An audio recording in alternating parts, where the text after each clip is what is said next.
You are listening to part 8 of the podcast series, Think and Grow Rich, The Power of Desire. When Edwin C. Barnes climbed down from the freight train in Orange, New Jersey, more than 30 years ago, he may have resembled a tramp, but his thoughts were those of a king. As he made his way from the railroad tracks to Thomas A. Edison's office, his mind was at work. He saw himself standing in Edison's presence. He heard himself asking Mr. Edison for an opportunity to carry out the one consuming obsession of his life, a burning desire to become the business associate of the great inventor. Barnes' desire was not a hope. It was not a wish.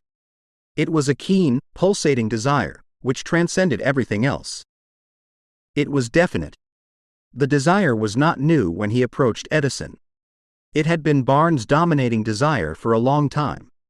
In the beginning, when the desire first appeared in his mind, it may have been, probably was, only a wish, but it was no mere wish when he appeared before Edison with it.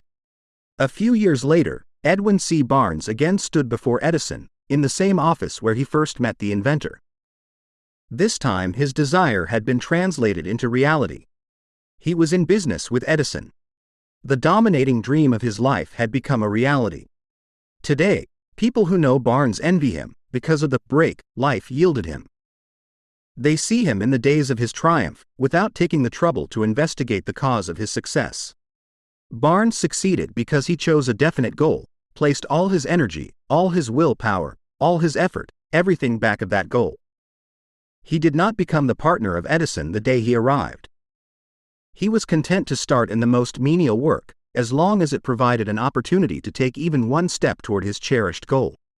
5 years passed before the chance he had been seeking made its appearance.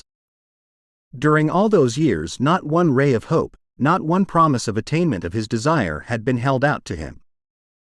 To everyone, except himself, he appeared only another cog in the Edison business wheel, but in his own mind, he was the partner of Edison every minute of the time, from the very day that he first went to work there. It is a remarkable illustration of the power of a definite desire. Barnes won his goal, because he wanted to be a business associate of Mr. Edison, more than he wanted anything else. He created a plan by which to attain that purpose. But he burned all bridges behind him. He stood by his desire until it became the dominating obsession of his life, and, finally, a fact. When he went to Orange, he did not say to himself, "I will try to induce Edison to give me a job of some sort." He said, "I will see Edison, and put him on notice that I have come to go into business with him."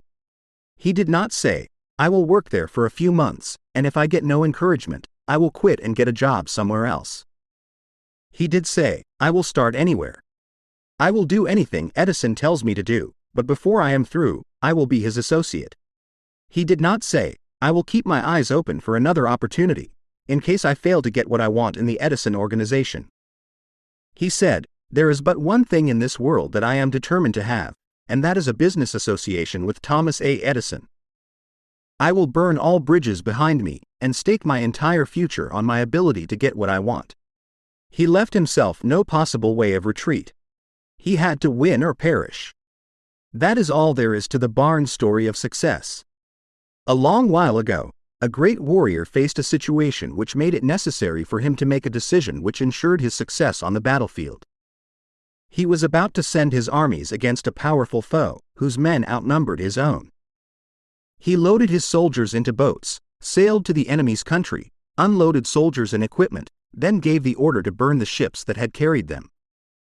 Addressing his men before the first battle, he said, "You see the boats going up in smoke. That means that we cannot leave these shores alive unless we win. We now have no choice. We win, or we perish." They won. Every person who wins in any undertaking must be willing to burn his ships and cut all sources of retreat. Only by so doing can one be sure of maintaining that state of mind known as a burning desire to win, essential to success.